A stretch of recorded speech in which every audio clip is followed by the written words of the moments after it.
on April 17, 1933, in the industrial town of Hindenburg, Germany, today known as Zabrze, Poland. A child was born who would later grow into one of the most infamous serial killers in European history. His name was Joachim Kroll. Few could have imagined that this fragile boy, arriving in the shadow of Adolf Hitler's rise to power, would one day become known as the Cannibal of Ruhr. To understand the making of a murderer, we must first step back into the world that shaped him. Germany in 1933 was not only entering a dark political era, but it was also facing deep economic hardship. Families struggled with unemployment, food shortages, and the looming weight of Nazi propaganda that dictated every aspect of daily life. Joachim was born into a working-class household, the youngest of 8 children. His father, a miner, was described as harsh and demanding, while his mother was worn down by the endless struggle of raising a large family with very little means. The Kroll family lived in poverty, and this deprivation left lasting scars on Joachim's development. As a child, Joachim was different from the others. He was quiet, withdrawn, and socially awkward. His siblings and peers often mocked him for his strange mannerisms and lack of intelligence. By most accounts, Joachim was a slow learner. He struggled in school, unable to keep up with lessons, and was frequently the target of ridicule. Teachers described him as dull, simple, and detached. What they could not see was the growing storm inside him, an inner world that was far more disturbing than his outward silence suggested. The Second World War broke out when Joachim was just 6 years old. His formative years were shaped by bombs, hunger, and fear. The devastation of war left families desperate for survival. For Joachim, the war not only worsened his family's poverty, but also provided him with his first twisted glimpses of death and destruction. It was during these years that he began to display troubling behaviors. Stories suggest that Joachim took a strange interest in the suffering of animals. He was known to torture cats, dogs, and even rabbits. This cruelty to animals, a red flag for future violent tendencies, was dismissed at the time as the oddities of a troubled boy growing up in chaos. By the end of the war, Germany lay in ruins. Millions had died, cities had been reduced to rubble, and the social order was broken. For Joachim, now entering adolescence, the end of the war brought no relief. His father, a soldier, was captured and taken as a prisoner of war by the Soviet Union. For years, Joachim's mother struggled alone to provide for her children, relying on meager rations and the charity of others. In this environment, Joachim withdrew even further from normal social life. Unlike his siblings, who eventually adapted and sought work, Joachim remained intellectually stunted. He was often teased by other children, unable to form lasting friendships, and regarded as an outsider. His limited intelligence meant he was incapable of competing in school or work. He was labeled as simple-minded, someone who would never truly succeed. This label haunted him, fueling feelings of rejection and inadequacy that would later find release in violence. Despite these limitations, Joachim learned one lesson very well: survival. The hunger of his childhood left an indelible mark on his psyche. Food became more than nourishment. It became an obsession. This fixation on hunger, scarcity, and consumption would play a disturbing role in his later crimes. By the late 1940s, as Germany began rebuilding itself, Joachim's personality remained a troubling puzzle. He rarely spoke. He had little to no romantic or social involvement, and he seemed incapable of forming normal emotional bonds. He often spent his time in isolation, wandering, or engaging in disturbing fantasies. Later confessions revealed that during these years, he began to experience violent sexual fantasies involving domination, killing, and mutilation. These thoughts were dark seeds planted in a boy who already felt powerless and rejected. Neighbors recalled him as strange but harmless. He was seen as a slow, awkward young man who lacked ambition or skill. Yet beneath that exterior, his fantasies were already turning toward violence. He felt invisible, ignored, and incapable of connecting with others. But in his private imagination, he discovered a way to take control. He began to dream of acts of cruelty and murder, not as fleeting thoughts, but as obsessive, recurring desires that gave him a sense of power he lacked in daily life. It is important to understand that Joachim Kroll's story is not just about one man's descent into evil. It is also about the environment that shaped him. The poverty of his childhood, the trauma of war, the lack of nurturing, and his intellectual deficits all combined to create a foundation for darkness. But while many endured poverty and war without becoming killers, Joachim was different. His mind was wired in a way that magnified his failures, twisted his desires, and left him unable to control his compulsions. By the end of the 1940s, Joachim had grown into a young man with no clear direction in life.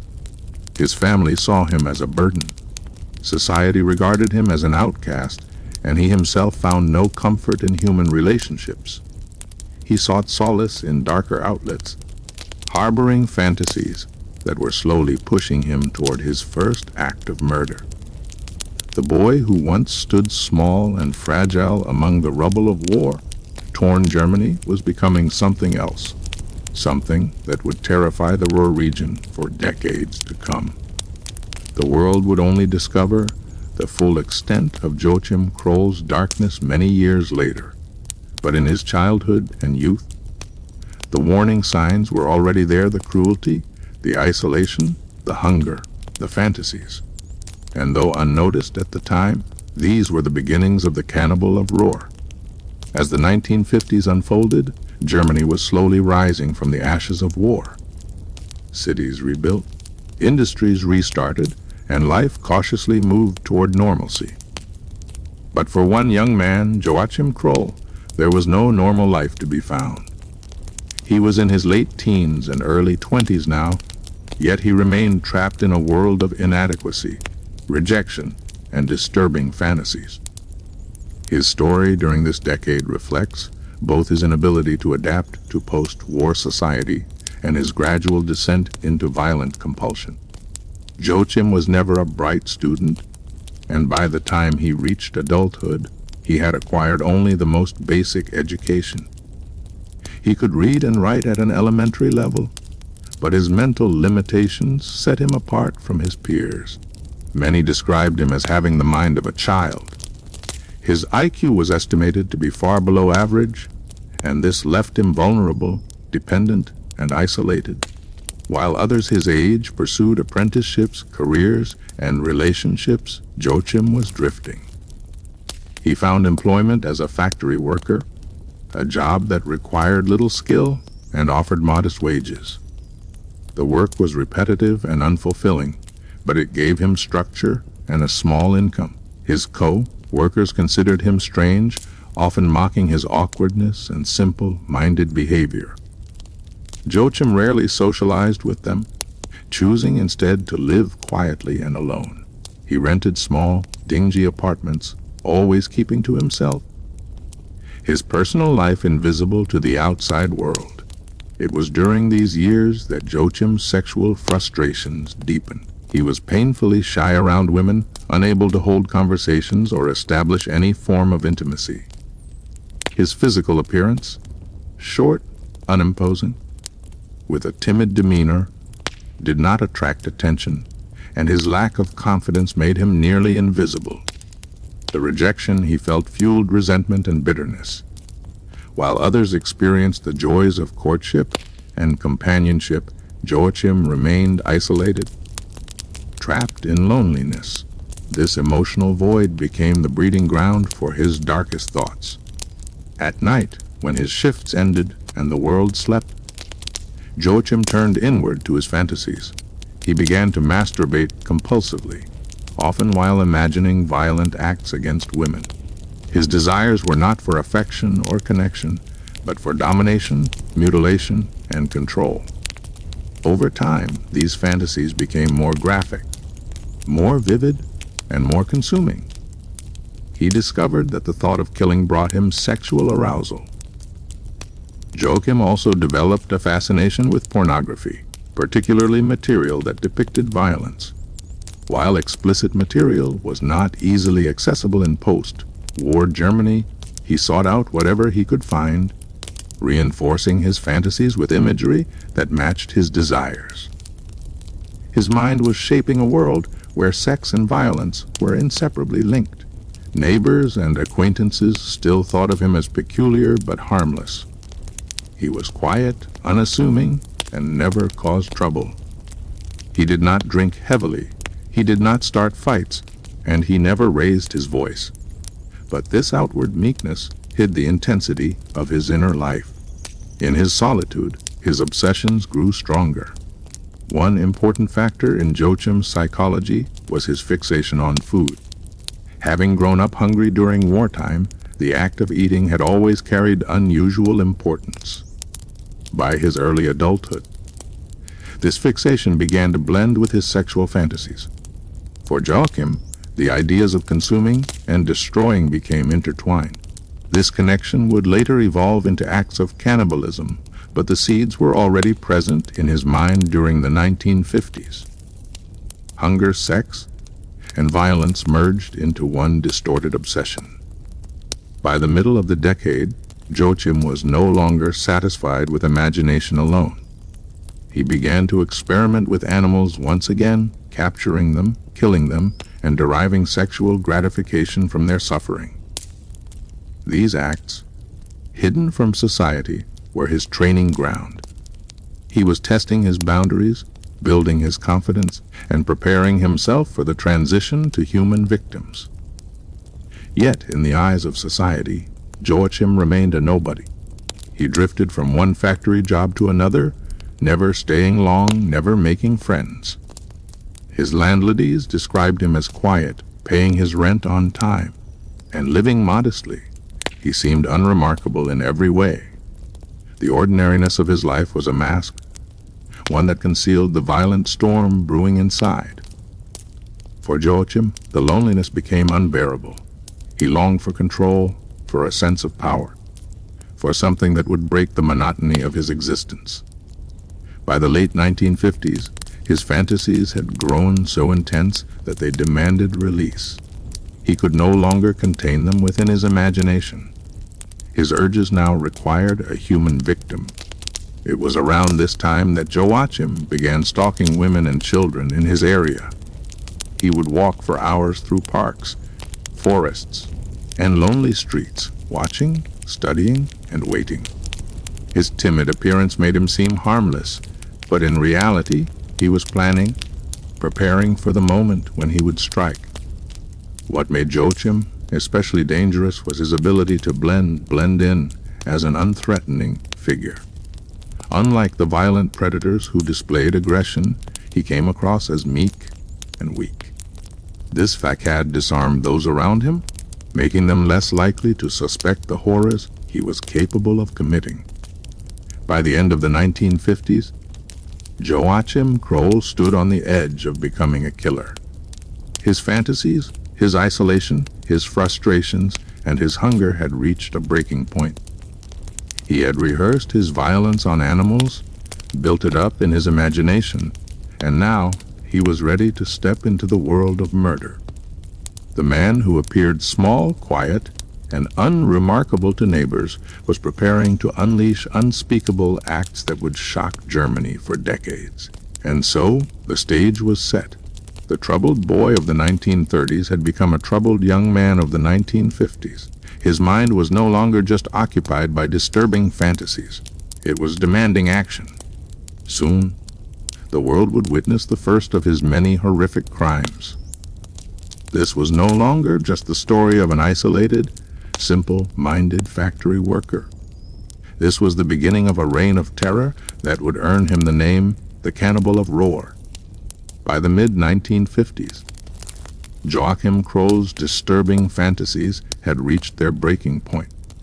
What began in childhood as cruelty toward animals and later developed into violent sexual imaginings could no longer remain confined to his private world. His urges demanded more, and for the first time, they would spill into reality. This chapter marks the chilling transition from fantasy to murder, the first known crimes of a man who would terrorize the Ruhr region for decades. In 1955, Joachim was 22 years old. He was working in factories, living in cheap rented rooms, and continuing his lonely, uneventful existence. Outwardly, he appeared harmless, awkward, shy, and simple-minded. But beneath this exterior, his urges had escalated into a compulsion he could no longer resist. He had rehearsed with animals, he had stalked women and children, and he had nurtured fantasies of killing for years. Now he was ready to act. His first confirmed victim was a 19-year-old girl named Irmgard Streel. On February 8, 1955, Joachim followed her near Wallstedt, a small rural area. What drove him to select her remains unclear. Perhaps her vulnerability, perhaps the isolation of the setting. He attacked her suddenly, overpowering her with a brutality that shocked investigators when the crime was finally uncovered years later. He strangled her to death, fulfilling the violent fantasies that had consumed him for so long. But it did not end with murder. Joachim mutilated her body, performing acts of necrophilia and cannibalism. For the first time, his fantasies had found real-world expression. This killing was a turning point in Joachim's life. He discovered that the act of taking life, of controlling and consuming another human being, gave him the sexual release and satisfaction he craved. Unlike his fantasies, the real act provided a high that could not be replaced. He had crossed the line into murder, and there would be no going back. What is striking is how quickly Joachim was able to retreat into anonymity after the crime. The police at the time had little to go on. Post-war Germany was still rebuilding, and investigative resources were limited. Forensic science was primitive, and serial killing as a criminal concept was poorly understood. The murder of Irmgard Streel was shocking, but with no witnesses, no clear suspect, and no connection to Joachim, the case went cold. Joachim slipped back into his routine of work and isolation, blending once more into the background. Over the next several years, Joachim's pattern became clearer. He would stalk vulnerable victims, strike suddenly, strangle them, then mutilate their bodies. In several cases, he engaged in acts of cannibalism, consuming flesh from his victims. To him, these acts were not just about hunger, but about domination and control. Eating the flesh of his victims made him feel powerful in a life where he otherwise felt powerless. In 1956, only a year after his first murder, he killed again. The details remain fragmented, as not all of Joachim's early murders were fully reconstructed. What is known is that he targeted women and, in some cases, children. His preference was for those he could easily overpower, victims who would not be able to resist his strength or escape his grasp. Strangulation became his method of choice. It was quiet, personal, and gave him complete control over his victim. By 1957, the pattern was continuing. More disappearances, more killings. Yet Joachim remained invisible to the police. Unlike other killers who drew attention to themselves through arrogance or carelessness, Joachim was methodical in his simplicity. He lived quietly, kept to himself, and never boasted of his crimes. His neighbors saw him as an odd but harmless man. He was not the kind of person anyone would suspect of horrific violence. In 1959, Joachim committed another brutal murder. This time the victim was young, only 24-year-old Clara Frieda Tesmer. She was attacked and killed in the Duisburg-Meiderick area. Once again, her body was found mutilated, with evidence suggesting cannibalism. The brutality of the murder shocked the community. People whispered of a monster on the loose, but the identity of that monster remained a mystery. Police investigations led nowhere, and innocent men were sometimes questioned or even arrested, but Joachim himself was never considered a suspect. For Joachim, these early crimes were practice. Each killing reinforced his confidence, each mutilation deepened his obsession, and each act of cannibalism fed his sense of power. He discovered that killing was not just an outlet for his urges. It was becoming a lifestyle, a necessity. Whenever he felt stress, frustration, or loneliness, his thoughts turned to murder as a release.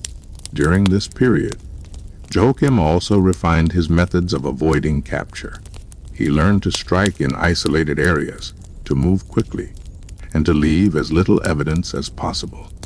He never stayed long at crime scenes, and he kept his private life so empty that there were no witnesses to place him near the victims. His very invisibility became his greatest weapon. Yet, even as he killed, he continued to live a double life. By day, he was the quiet factory worker who showed up for his shifts, kept his head down, and spoke little. By night, he was a predator, prowling for victims, feeding the dark cravings that controlled his life. The contrast between the harmless man people thought they knew and the murderer he really was could not have been more extreme. The 1950s were Joachim Kroll's formative years as a killer. What began with Irmgard's Trail in 1955 grew into a series of murders that set the stage for his later reign of terror. These early crimes revealed the essential elements of his behavior: stalking, strangulation, mutilation, cannibalism, and escape into anonymity. He had discovered his purpose, and for him, it was killing. By the close of the decade, police forces in the Ruhr region were facing unsolved murders that baffled investigators. Women and children were vanishing, their bodies later discovered in horrific condition. Communities lived in fear, rumors spread, and whispers of a sadistic predator haunted the towns. But no one suspected the quiet, simple man who worked in the factories and rented small apartments in their neighborhoods. No one realized that Joachim Kroll, the timid figure they overlooked, was in fact the Cannibal of Ruhr. The darkness had only just begun. The 1960s would see his crimes escalate further, spreading terror across Germany and leaving behind a trail of victims that would shock the world once the truth finally emerged. As the 1960s began, West Germany was undergoing rapid transformation. Cities in the Ruhr industrial region bustled with factories, workers, and families rebuilding their lives after the devastation of war. Economic growth brought hope for many, but hidden in the shadows of this progress was a predator whose darkness only grew stronger with time. Joachim Kroll, the quiet factory worker no one paid attention to, was entering the most prolific and horrifying phase of his killing career. The murders of the 1950s had given him experience and confidence. He had learned how to stalk his victims, how to kill quickly, and how to retreat into anonymity without raising suspicion. But now his desires were intensifying. The thrill of murder was no longer enough. The compulsion to mutilate, to consume, to dominate grew more powerful with each crime. For Kroll, the act of killing had become a necessity, a cycle he could not break. In 1960, he struck again. His victim this time was 24-year-old Monica Taffel. She was attacked, strangled, and mutilated in the Duisburg area. The brutality of the murder shocked investigators, and in their desperation to solve the crime, police arrested an innocent man. This miscarriage of justice revealed one of the most disturbing aspects of Kroll's killing spree. Not only did he evade suspicion, but others sometimes paid the price for his crimes. His invisibility, His unthreatening appearance allowed him to walk free while the wrong people were blamed. Over the next several years, Kroll's killings continued. He targeted women and children, often in isolated areas, parks or forests. His method remained consistent: sudden attacks, strangulation, followed by sexual assault and mutilation. In some cases, he consumed parts of his victims, satisfying the cannibalistic urges that had been growing inside him since his youth. Each act reinforced the connection between violence, sex, and consumption that defined his crimes. One of his victims was 13-year-old Petrogis, murdered in 1962 near the city of Dinslaken. The murder of a child brought particular terror to the community. Parents warned their children not to walk alone, and whispers of a monster spread through the Ruhr region. Yet still, the police could not identify the killer. Kroll remained unnoticed, hiding in plain sight, continuing his factory work and living quietly in small rented apartments. In 1965, he struck again, killing 25-year-old Helga Hensch in Grossenbaum. Her body was found mutilated, her death another addition to the growing list of unsolved murders in the region. The brutality of these crimes caused widespread fear, but investigators were no closer to finding the killer. Without modern forensic techniques such as DNA analysis, the police struggled to connect the murders, let alone identify the man responsible. Kroll's killings in the 1960s revealed a chilling consistency. He rarely strayed from his pattern. He sought victims who were vulnerable. Young women walking alone, children playing in parks, individuals who could be easily overpowered. He relied on strangulation, a method that allowed him both control and intimacy. Afterward, he mutilated the bodies, sometimes removing pieces of flesh, sometimes consuming them. For Kroll, these acts were not just about killing. They were about fulfilling his darkest fantasies of power, domination, and satisfaction. What makes Joachim Kroll especially disturbing is how ordinary his life appeared to those around him.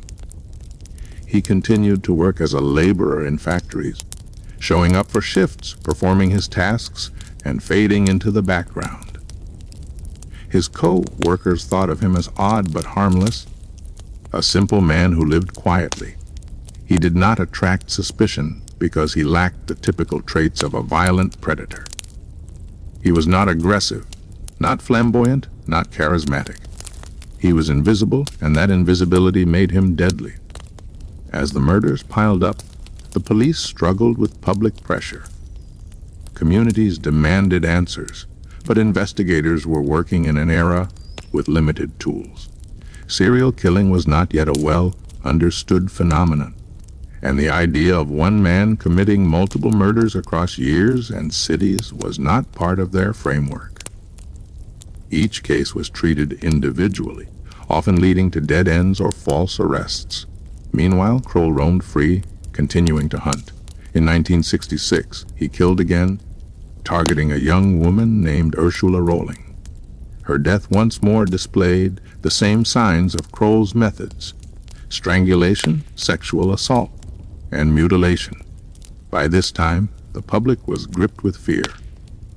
Parents kept their children indoors, women avoided walking alone, and rumors circulated of a phantom killer. But no one could imagine that the man responsible was the quiet, unremarkable neighbor living in their midst. The escalation continued through the decade. Each crime reinforced Kroll's compulsion. He confessed later that he killed whenever he felt stressed or frustrated, seeing murder as a release from his anxieties.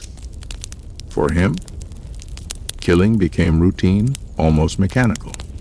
Yet each act carried the same brutality, the same horror for his victims and their families. By the end of the 1960s, Joachim Kroll had murdered multiple victims across the Ruhr region. The exact number remains uncertain because of the difficulty of linking unsolved cases to him at the time. What is clear is that his killing spree was intensifying his compulsion becoming unstoppable.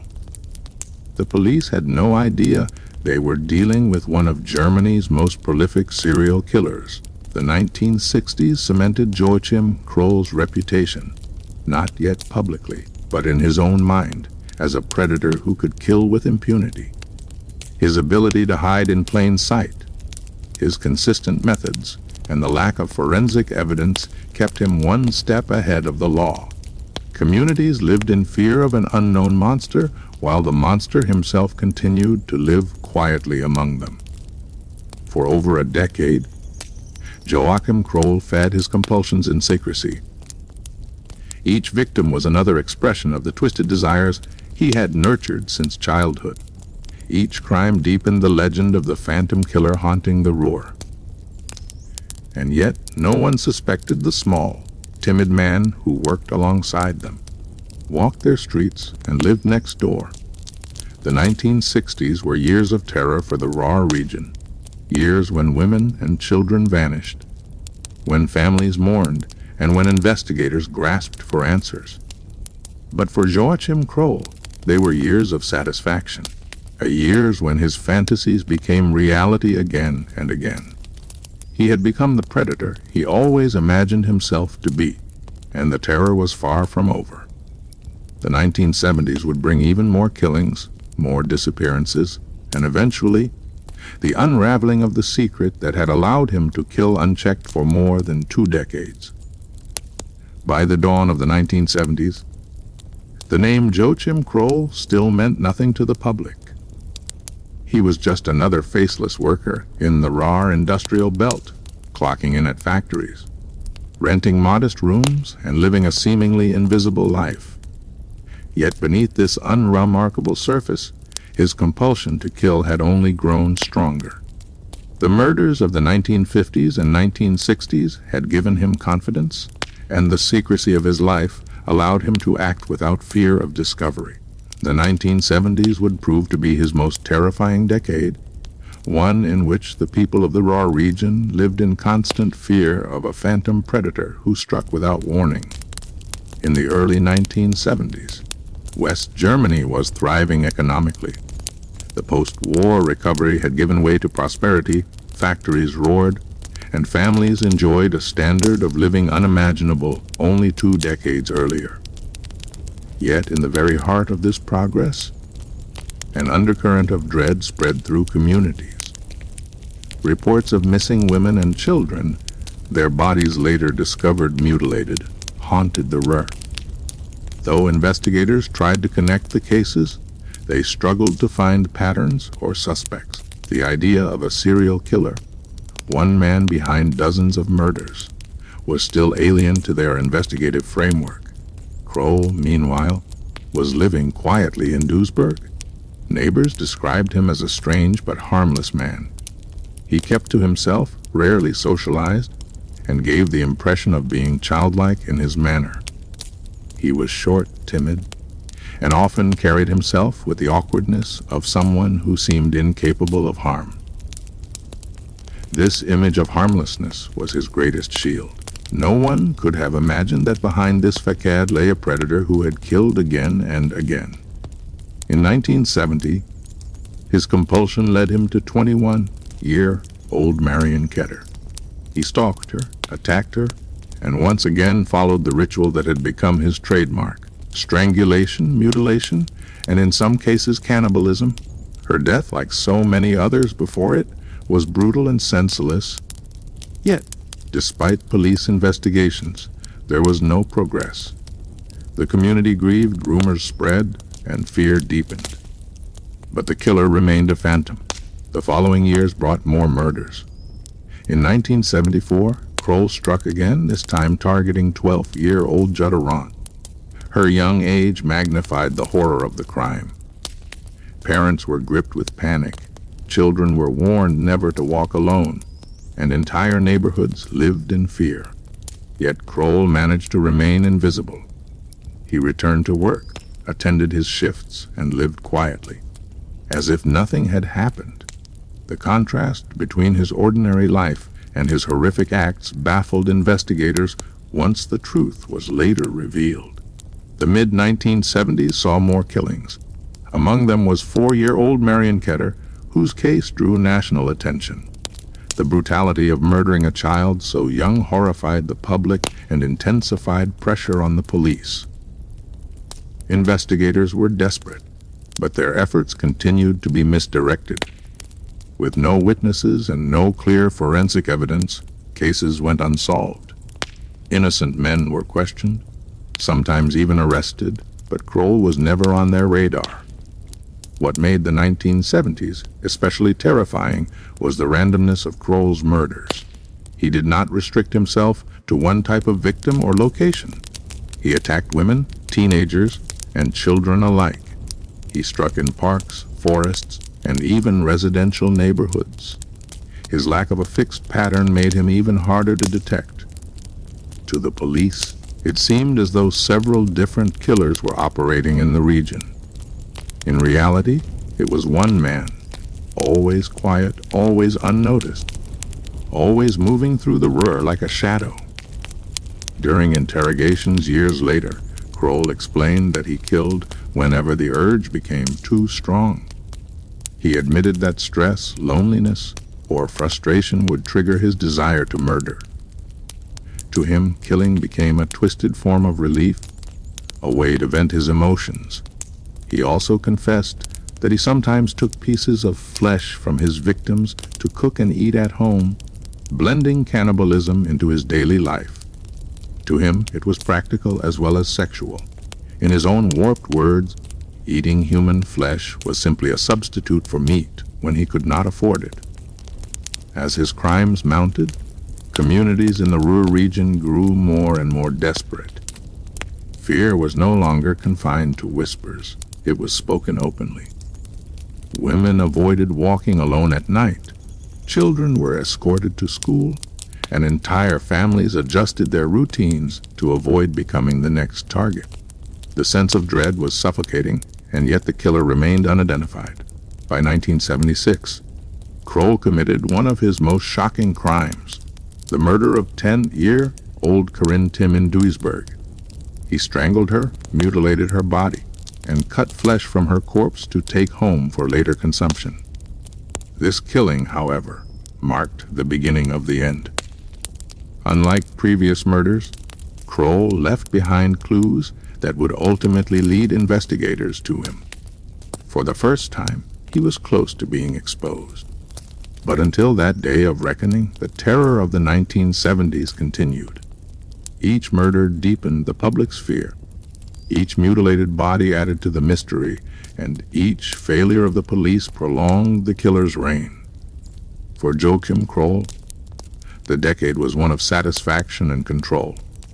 He had mastered his ability to kill and vanish, to appear harmless while committing acts of unimaginable horror. Looking back, the 1970s represent the height of Kroll's killing career.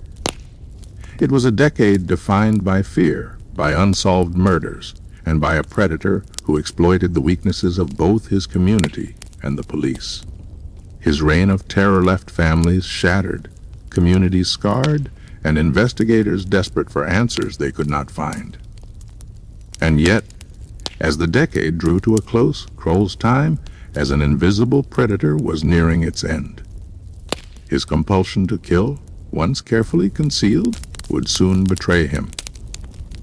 The man who had evaded justice for more than 2 decades was about to make a mistake, one that would finally reveal the face of the Cannibal of Ruhr.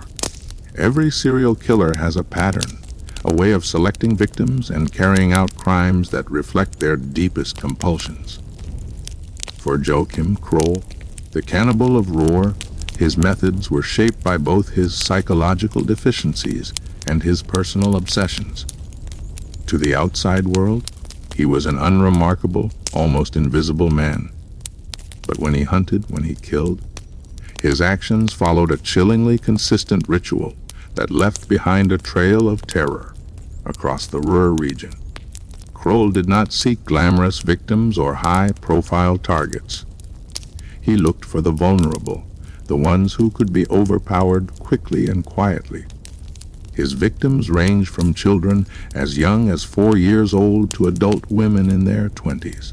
What united them was not age or occupation, but circumstance. Kroll selected those who were alone, defenseless, and isolated.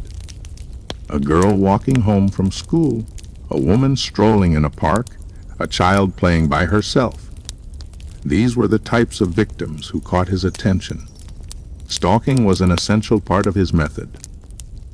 Kroll would spend hours wandering through neighborhoods, forests, or factory districts, watching people, studying their movements. He had patience, waiting until the moment was right. His simple, unimposing appearance often worked in his favor. Few felt threatened by the short, quiet man with the awkward demeanor. He blended into the background, becoming just another passerby until it was too late. When the moment came, his attacks were sudden and brutal. Strangulation was his preferred method of killing. It was quiet, it required no weapon, and it gave him complete control over the victim. For Kroll, strangulation was intimate. It allowed him to feel the life drain from his victim while fulfilling the violent fantasies he had nurtured since youth. He later confessed that strangling gave him a sense of power he otherwise lacked in life. Once his victims were dead, his rituals of mutilation began. Kroll's crimes were not just about killing. They were about satisfying his sexual and cannibalistic urges. He often engaged in necrophilia, violating the bodies of his victims after death. He then mutilated the corpses, cutting into them with knives or other sharp objects, sometimes removing organs or pieces of flesh. These acts were not random, but deeply tied to his fantasies of domination and control. The most horrifying aspect of Kroll's methods was his cannibalism. He admitted to cutting flesh from several of his victims, taking it home, and cooking it for consumption. To Kroll, this act served multiple purposes. It was practical, meat was expensive, and he lived in poverty. But it was also sexual. The act of consuming his victims became part of his gratification, blending his lifelong obsession with food and his compulsion for violence into one horrific ritual. In his later confessions, Kroll explained that he sometimes boiled the flesh, sometimes fried it, and sometimes mixed it into stews. He claimed that human meat was simply a substitute when he could not afford pork or beef. But the disturbing truth was that for him, the act was not about hunger alone. It was about control. By consuming his victims, he believed he was making them a part of himself, keeping them with him forever. Kroll's methods also revealed his simplicity. Unlike other serial killers who developed elaborate rituals or left behind symbolic clues, Kroll was practical, almost mechanical, in his approach. He killed quickly, took what he wanted from the bodies, and left the scene. His lack of sophistication worked in his favor. He left behind little evidence, no clear patterns, and no messages to taunt investigators. His crimes blended into the chaos of post-war Germany's growing cities, making it difficult for police to connect them. Another disturbing element of his behavior was his detachment. Kroll did not see his victims as people. In his mind, they were objects, tools for satisfying his urges. He spoke of them with chilling indifference, reducing them to things he used and discarded. This dehumanization made his crimes all the more horrifying, for he lacked any sense of empathy or remorse. Despite his brutality, Kroll was not a sophisticated predator. His limited intelligence meant he relied on opportunity rather than strategy. He did not carefully plan long-term operations or cover his tracks with brilliance. Instead, he struck when the urge became too strong, killed whoever he could overpower, and returned to his life of invisibility. What saved him for so long was not genius, but simplicity. He was overlooked precisely because he seemed too dull, too weak, too unthreatening to commit such crimes. The profiles of his victims reveal the randomness of his violence. Some were young children, innocent and unsuspecting. Others were young women, targeted for their vulnerability. There was no single type, which made it difficult for police to create a pattern. This randomness spread terror because no one felt safe. Anyone could be his next victim. In the Ruhr region, whispers of the phantom killer spread. Parents were terrified for their children, women walked in fear, and communities locked their doors at night. The brutality of the murders, the mutilations, and the cannibalism turned rumor into nightmare. People spoke of a monster, but no one suspected the quiet man living among them, working in their factories and walking the same streets. For Joachim Kroll, the 1960s and 1970s were years of ritual. His methods remained consistent, his victims helpless, his compulsions unstoppable. Each murder followed the same cycle: stalking, strangulation, mutilation, and consumption. It was a cycle that fed his obsessions and kept him trapped in a world of darkness from which he could never escape. In many ways, his victim profiles and methods define his legacy. They reveal the mind of a man who was both simple and terrifying. A man whose lack of intelligence made him invisible, but whose compulsions made him deadly. His killings were not crimes of passion, nor acts of sudden rage. They were deliberate, repetitive, and ritualistic. They were the acts of a man who saw murder not as crime, but as necessity. As investigators would later discover, understanding Kroll's methods was the key to understanding his crimes. Each victim, each mutilation, each act of cannibalism told the story of a man who was both pathetic and monstrous. A man who lived quietly in the shadows, yet inflicted unimaginable horror on those unfortunate enough to cross his path. The Cannibal of Ruhr was not just a killer. He was a predator shaped by hunger, isolation, and compulsion, who found in murder a twisted fulfillment that nothing else in life could provide. And for decades, his methods allowed him to kill undetected, leaving behind only questions, fear, and grief. The story of Joachim Kroll is not only one of murder and cannibalism, it is also a story of systemic failure. For more than 2 decades, a man of limited intelligence, living modestly in the Ruhr region, was able to murder again and again without capture. Each killing should have been a warning, each mutilated body a clue, but the police never pieced them together. To understand how Kroll was able to kill undetected for so long, one must examine the failures of law enforcement in West Germany during the 1950s, 60s, and 70s. At the time, the concept of a serial killer was poorly understood in Germany. Police forces were trained to see murder as an isolated event, usually linked to domestic disputes, robbery, or personal grudges. The idea that one man could kill dozens of unrelated victims over decades was not part of their investigative framework. This blindness meant that each of Kroll's crimes was treated as an individual tragedy, never as part of a larger pattern. Another challenge was the rapid urbanization of the Ruhr area.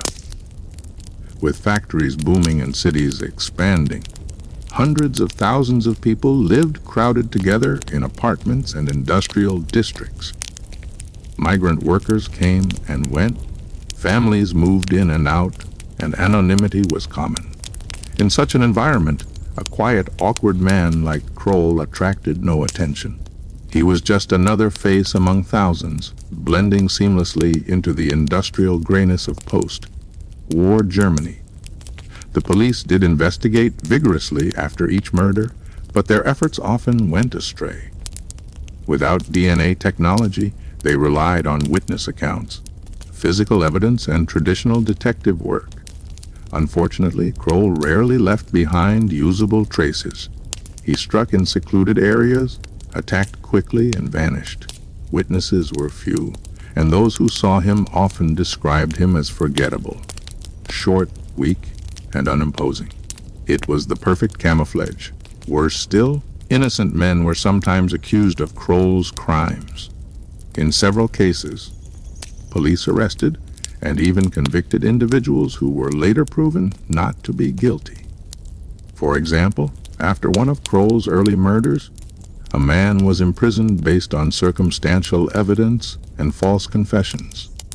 These miscarriages of justice not only destroyed innocent lives, but also allowed Kroll to continue killing freely. Each wrongful arrest closed a case in the eyes of the authorities, meaning they stopped looking for the real killer. The brutality of Kroll's crimes also worked against investigators. The mutilations and cannibalism were so shocking that police often assumed they were dealing with crimes of passion, acts of insane rage, or the work of someone who knew the victims personally. The randomness of Kroll's choices did not fit the expected mold of a murderer. The very extremity of his actions made him harder to imagine, harder to profile, and harder to catch. The victims themselves added to the difficulty. They came from different age groups, different towns, and different walks of life. Some were children, others were adult women. Some were attacked in urban neighborhoods, others in forests or parks. This lack of consistency convinced police that they were dealing with multiple offenders rather than one predator. In reality, it was Kroll's opportunism, his willingness to kill anyone, anywhere, that made his crimes so difficult to connect. Another factor was Kroll's ability to live an unremarkable life. He held steady jobs in factories, rented modest apartments, and paid his bills. His co-workers described him as odd but harmless. He had no record of violent crime, no history of serious arrests, and no obvious ties to the victims. He was invisible to police radar. Investigators were often looking for someone more threatening, more obviously dangerous. They never suspected the quiet man who rode his bicycle through the streets of Duisburg. The failures of the police also reveal something about the time period. Forensic science was still primitive. There were no centralized databases, no psychological profiling units, and no modern techniques to connect crimes across jurisdictions. Each local police department investigated murders within its own district, rarely sharing information with others. Kroll exploited this fragmentation. By moving slightly from one town to another, he could commit murders in multiple jurisdictions, ensuring that no single police force saw the full picture of his crimes. As the years passed and the body count rose, the fear in the Ruhr region intensified. Communities demanded answers. Newspapers published lurid headlines about mysterious killers. Parents kept their children indoors, women avoided walking at night, and rumors spread like wildfire. But despite the public pressure, investigators continued to circle in the dark. They interviewed suspects, combed crime scenes, and filled case files, but they never came close to Kroll. In hindsight, the most haunting element of these failures was how close the police came to him on several occasions. In some cases, they questioned him casually, but his simple, childlike demeanor disarmed suspicion. He seemed too weak, too slow, too dull-witted to commit such monstrous acts. Investigators dismissed him, not realizing they had spoken to the very man they were hunting. It was not until the very end in 1976, when Kroll made a crucial mistake, that the truth was uncovered. But before that moment, decades of investigative failures had allowed him to thrive in the shadows. The story of Joachim Kroll is not only about a predator. It is about a system that could not recognize him, a society unprepared for the reality of serial murder, and a police force that lacked the tools to stop him. Each failure left another victim vulnerable. Each missed opportunity gave Kroll more freedom, and each wrongful arrest created false closure, hiding the true danger that still lurked in the Ruhr. The police did their best with the knowledge they had, but their blindness had devastating consequences. When his crimes finally came to light, investigators were forced to confront the uncomfortable truth. They had been outwitted not by a genius criminal mastermind, but by a simple factory worker with a monstrous compulsion. The failure to stop Joachim Kroll was not just a lapse in policing. It was a tragedy that cost innocent lives, and a chilling reminder of how darkness can thrive in plain sight when the systems meant to protect society are unprepared. By the summer of 1976, the reign of terror that had haunted the Ruhr region for more than 2 decades was nearing its end. Joachim Kroll, the quiet factory worker who appeared invisible in daily life, was about to make the mistake that would finally expose him as the Cannibal of Ruhr.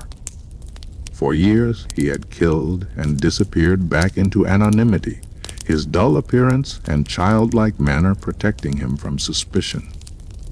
But his compulsions were growing harder to control, and his methods were slipping. What had once been carefully hidden was about to spill into the open in the most gruesome way imaginable. On July 3rd, 1976, Kroll struck again.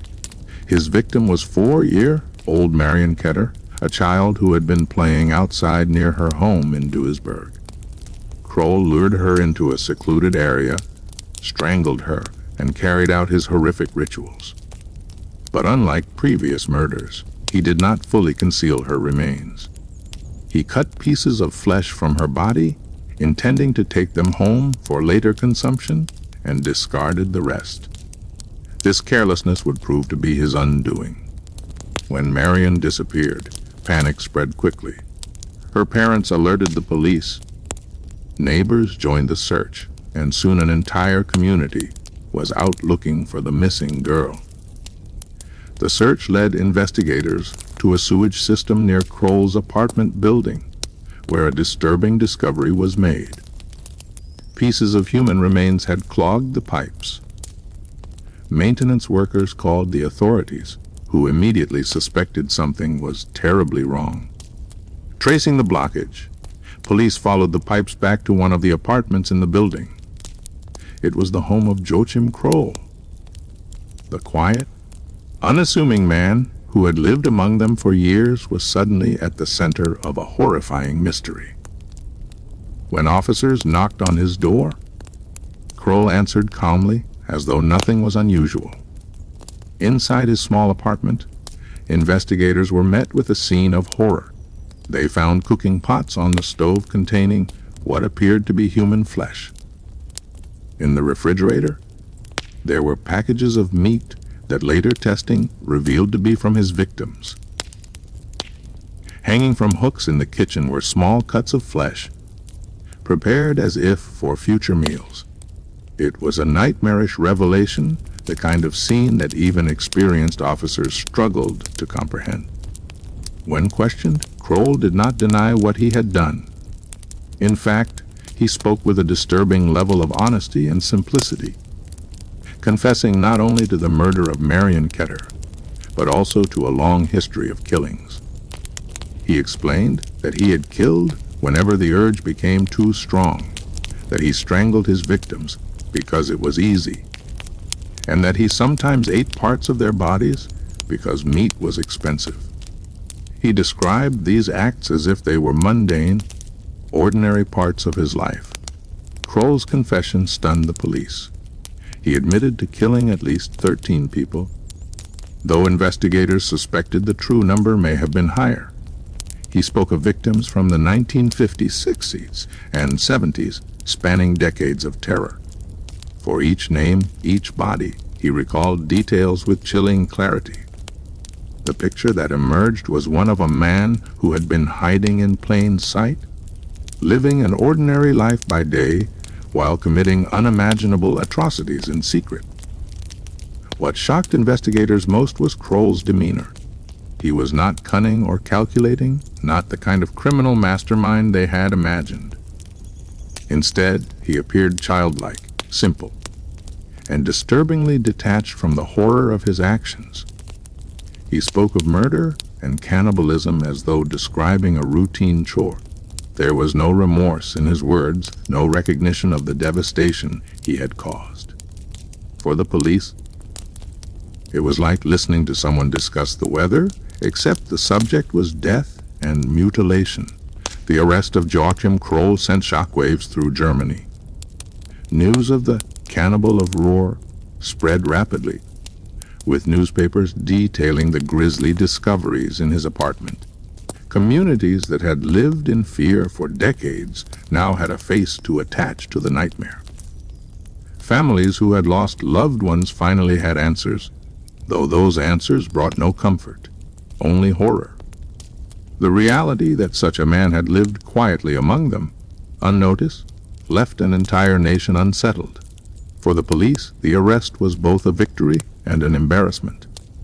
On one hand, they had finally caught the killer who had eluded them for decades. On the other hand, his capture revealed how many opportunities had been missed, how many lives could have been saved if connections had been made sooner.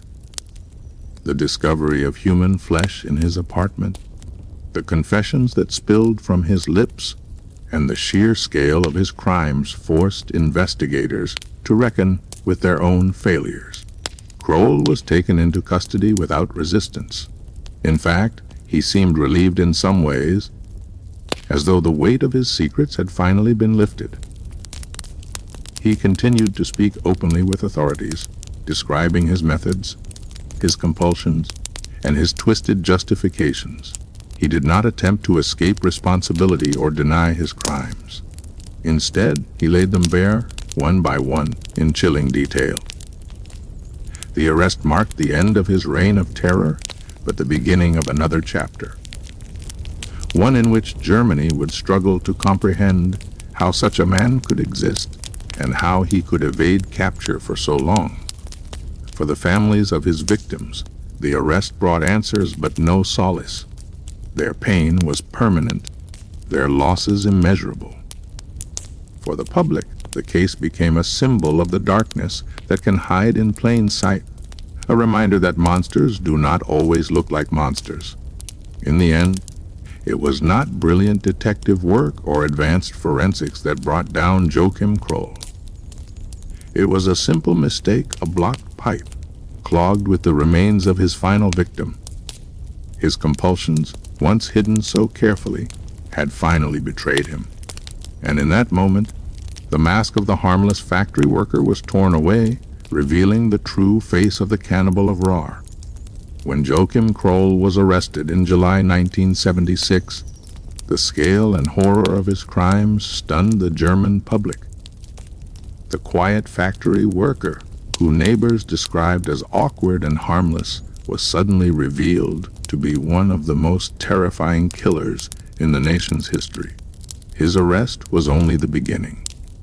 What followed was a long process of investigation, trial, and imprisonment that would expose not only the depths of his depravity, but also the limits of the justice system in dealing with a man like him. Police interrogations in the weeks following his arrest painted a picture of chilling simplicity. Kroll spoke openly about his murders, confessing to 13 killings in detail. Investigators suspected there could be more, but Kroll's childlike memory sometimes failed him, leaving gaps in his story. Nevertheless, his confessions provided closure for cases that had remained unsolved for decades. Families finally knew what had happened to their loved ones, though the answers were unbearable. The press dubbed him the Ruhr Hunter and the Cannibal of Duisburg. Stories about the grisly discoveries in his apartment spread across Germany, and the public demanded swift justice. He survived because no one ever imagined he was capable of such horrors. Criminologists highlight this paradox. Sometimes the most dangerous predators are the ones who appear least threatening. Psychologists also study Kroll's legacy as a case of extreme deviance combined with intellectual limitation. His low IQ and childlike personality made him an outlier among serial killers, many of whom display above-average intelligence or manipulative charisma. Instead, Kroll was both pitiful and monstrous, a man who could barely navigate normal social life, yet carried out killings with brutal efficiency. His cannibalism added another layer of horror, blurring the line between practical survival and twisted sexual gratification. For researchers, his life remains a disturbing reminder that extreme violence can emerge from places least expected. The media played a significant role in shaping Kroll's legacy. During his trial, newspapers filled their pages with lurid accounts of his crimes, sensationalizing the cannibalism and the grotesque details found in his apartment. Headlines painted him as a monster, a fiend, a face of evil hidden in plain sight. Television reports spread his story across Germany and beyond, cementing his reputation worldwide.